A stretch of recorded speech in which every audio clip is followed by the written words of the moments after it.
Yes, good afternoon, viewers. Today we'll be talking about Christianity in Nigeria. How Christianity came into Nigeria, why it came, and who brought Christianity to Nigeria, and the process of the coming.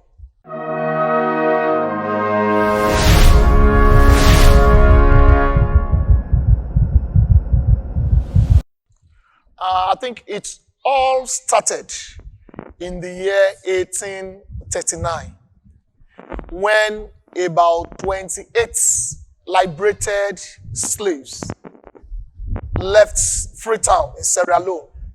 They decided to look for their roots and they sailed eastward and they landed in Badagry. When they landed in Badagry, they discovered that this is where they were sold from. So they settled in a place in Badagry here. The place they settled is called Ahoviko quarters. That is the quarters of the princes. And the name where they settled, Foro Bay quarters. That's how we call it today. That's Fora Bay quarters. That's where they settled. And they discovered that, like every other African countries, Badagry people were worshipping ocean, mountains, streams, and other deities. And they felt, we are Christians. We've seen the gospel. We've been liberated. That we need to introduce Christianity. One of those people called James Ferguson. He was a Wesleyan, popularly called the Methodist today. Decided to write a letter on the 2nd of March, 1841. He wrote to the missionary camp in Sierra Leone. And he explained that he's in a place of darkness. He was in a place of darkness. And people hasn't heard about Christ in Badagry at that time. And so he requested for missionaries to be sent to Badagry to preach the gospel of Christ. So on the letter was responded to on the 23rd of September, 1842. Before they responded to the letter, the missionary organization in Ghana, where they sent the letter to, then Gold Coast, sent the letter to England. That's, a town has been discovered also in West Africa that they needed missionaries to come. So they sent these missionaries and they landed in Badagry here on the 23rd of September, 1842. The man that led the mission, they called him Thomas Batch Freeman, a Wesleyan. We now call them the Methodists. Thomas Batch Freeman was a colored pastor. That's, people commonly call them half-castes today. He has a white mother and a black father. And he came with one of his assistants called the Graft. So they landed on Badagry waters. Then it was called Clefu Beach. Today it's called Berefu. They landed there and they said they were looking for Badagry. They were quickly directed and they crossed the lagoon to this side of the town. Then the Chief Moby saw them. That who are those white people? Hope they are not slave dealers. Because at that time, the Badagry people were working assiduously against the slave trade. So he was called to the Moby's palace and he explained his mission. That he has come to preach the gospel of Christianity in Badagry.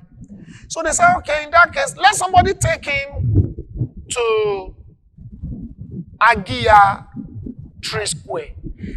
I need to put this on record. The Agia tree did not become popular because of Christianity, because of the preaching there. Agia tree happened to be a very popular square in Badagry. It's been very popular. And it serves like a kind of public square where cultural activities, political activities, if anybody have to say anything that he wants people to know, that's where they go to say it. So it's like a public square. So if you want anybody to hear, you just go under the Agia tree and say it. everybody will hear. He said, take him to Agia tree and let him say whatever he wants to say. He went to under the Agia tree. Agia tree was so popular that it was also a place of execution. That's where they hang people. Public execution. That's where they do religious meeting. African traditional religious meeting. That's where they do political meetings. It's like the town square, the middle of Badagry in those days. So, he went to Agia tree on the 24th of September. And he first open gospel of Christ was preached within the entity called Nigeria here in Badagry. We are not saying the name Jesus has never been mentioned in Nigeria, or nobody has made attempt to preach the gospel anywhere.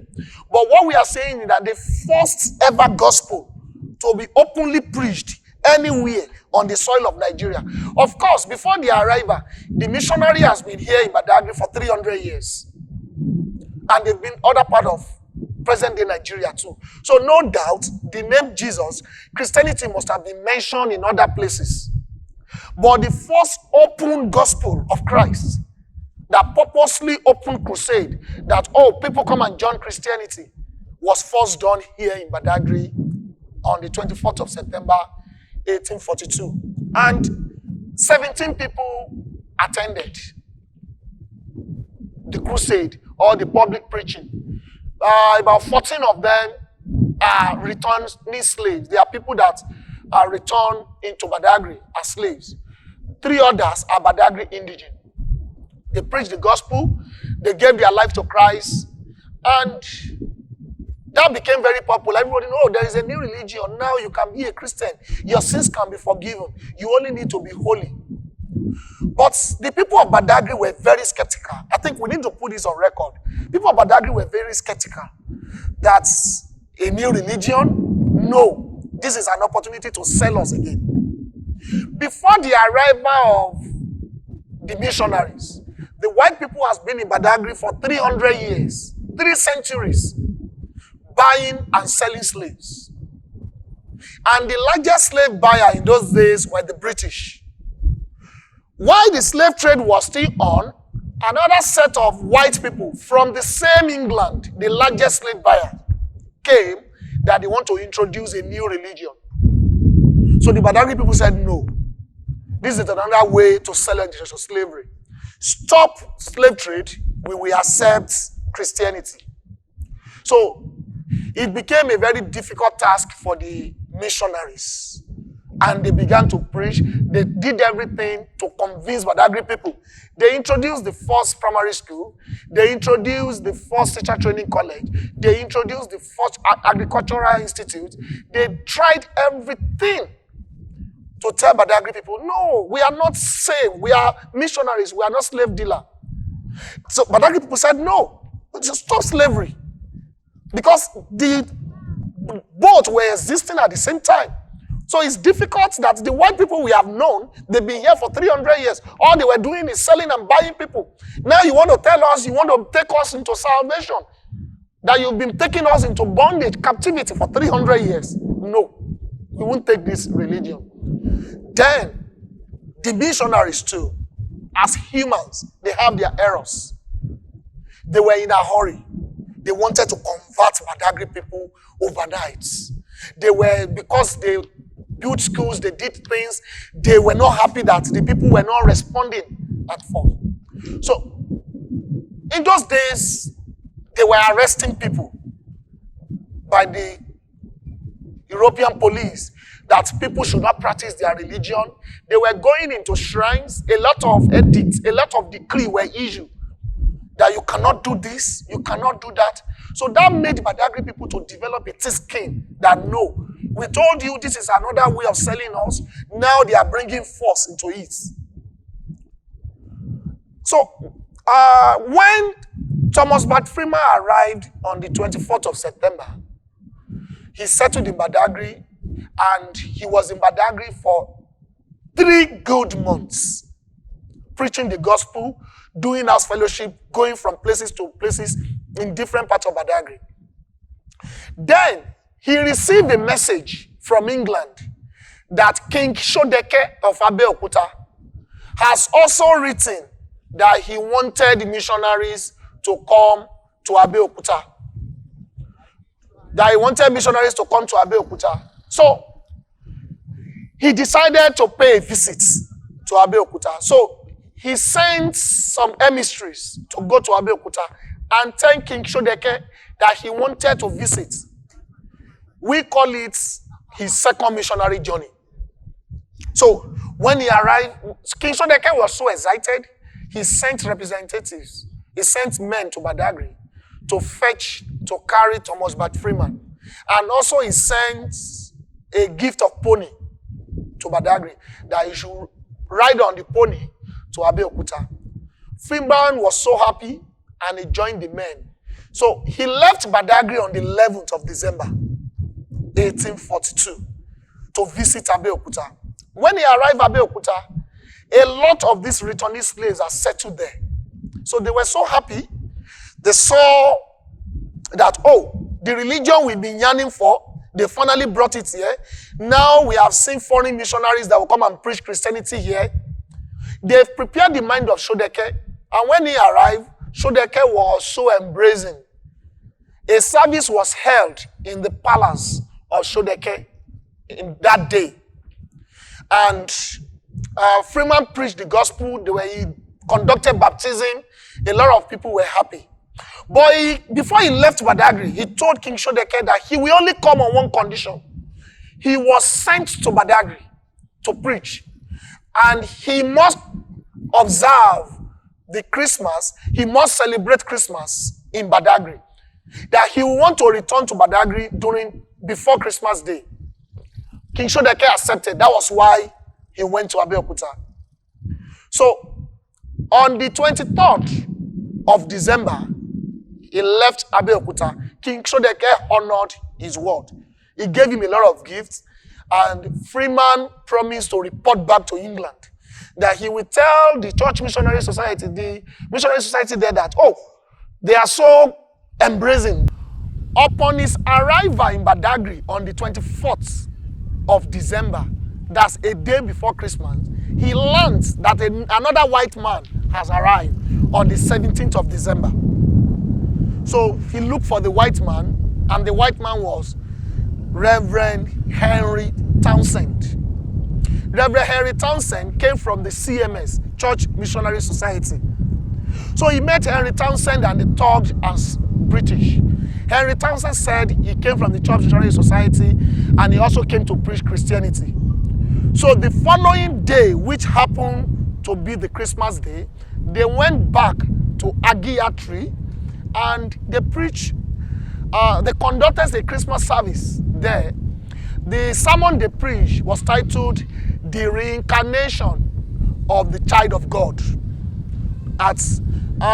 Henry Townsend read this passage in the Bible while Thomas Bart Freeman did the sermon. A lot of people attended. They ate. People brought food. They ate and they enjoyed there. So that marked the first Christmas celebration in Nigeria. So Henry Townsend stayed there for some weeks before he proceeded to Abeokuta. So we need to also put this on record. When people begin to ascribe some history, some dates to St. Peter's Church, Ake in Abeokuta, that is the first church, it's laughable because even the Anglican have it in their record. They arrived here 3 months after the arrival of the Methodists. And the Methodists has already established a church. The Methodists had already established a church in Badagry. They have already started doing their missionary work. The Anglican only came 3 months after the Methodist church. Then we begin to wonder, how come they are the first church? Even Reverend Henry Townsend acknowledged the role of Thomas Bart Freeman. He said the experience of Thomas Bart Freeman in Badagry, another part of Nigeria, really helped him when he arrived. So the story or the history of Anglican Church, Abeokuta, being the first church, Abeokuta being the beginning of Christian, is baseless. Those ones, it only flies because they know Nigerians don't read. Any community that doesn't read, any society that doesn't read, is easy to manipulate figures. And we tell people, these are political history. It's being sponsored, it's being written by political historians. It's baseless. The missionaries, the Anglican, the Methodists, their history remain the same.